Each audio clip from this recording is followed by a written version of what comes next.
क्या इस जन्म में पूर्व जन्मों का कर्ज भी चुकाना पड़ता है? क्या आपने कभी सोचा है कि कुछ लोग बिना किसी गलती के जीवन भर दुख क्यों सहते हैं, जबकि कुछ लोगों को बिना अधिक प्रयास के सब कुछ मिल जाता है? क्या यह केवल किस्मत है या इसके पीछे कोई ऐसा रहस्य छिपा है जिसे हम देख नहीं पाते? सनातन धर्म के अनुसार हमारी आत्मा केवल एक जन्म तक सीमित नहीं है, वह अनेक जन्मों की यात्रा करती है और हर जन्म में किए गए कर्मों का लेखा जोखा हमारे साथ चलता है। इसी को कहते हैं कर्म ऋण। गरुड़ पुराण और अन्य आध्यात्मिक ग्रंथों में बताया गया है कि मनुष्य अपने कर्मों का फल अवश्य भोगता है।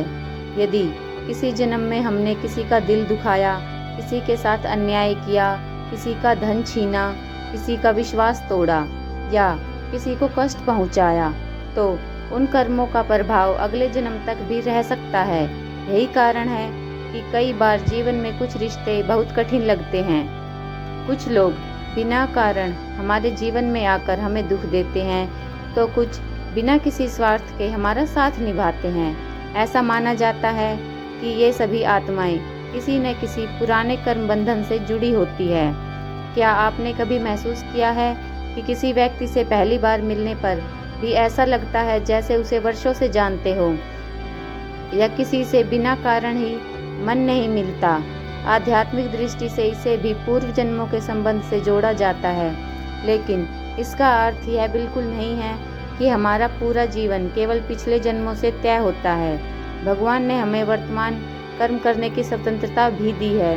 यदि केवल पूर्व जन्म ही सब कुछ तय करते तो फिर अच्छे कर्म करने का कोई अर्थ ही नहीं रहता। हमारे वर्तमान कर्म भविष्य को बदलने की शक्ति रखते हैं। भगवत गीता में भगवान श्री कृष्ण कहते हैं कि मनुष्य को केवल कर्म करने का अधिकार है, फल पर नहीं। इसका अर्थ है कि आज किया गया प्रत्येक अच्छा कर्म हमारे आने वाले जीवन को बेहतर बना सकता है। यदि किसी व्यक्ति के जीवन में बार बार कठिनाइयाँ आ रही है, तो यह आवश्यक नहीं है कि वह केवल पूर्व जन्मों का दंड हो। कभी कभी यह वर्तमान जीवन के निर्णयों का परिणाम भी होता है। इसलिए किसी भी दुख को देखकर तुरंत यह निष्कर्ष नहीं निकालना चाहिए कि यह पिछले जन्म का कर्ज है। हाँ, यदि हमारे जीवन में कुछ ऐसी घटनाएं बार बार होती है जिन्हें समझ पाना कठिन हो, तो आध्यात्मिक दृष्टि से उन्हें कर्म फल से जोड़ा जाता है। तो प्रश्न यह है कि यदि पूर्व जन्मों का कर्ज है तो उसे कैसे चुकाया जाए?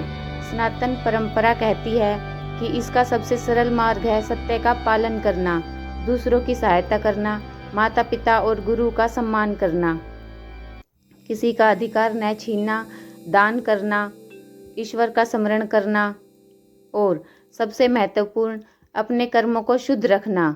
जब मनुष्य बिना स्वार्थ के अच्छे कर्म करता है तो उसके पुराने कर्मों का प्रभाव धीरे धीरे कम होने लगता है।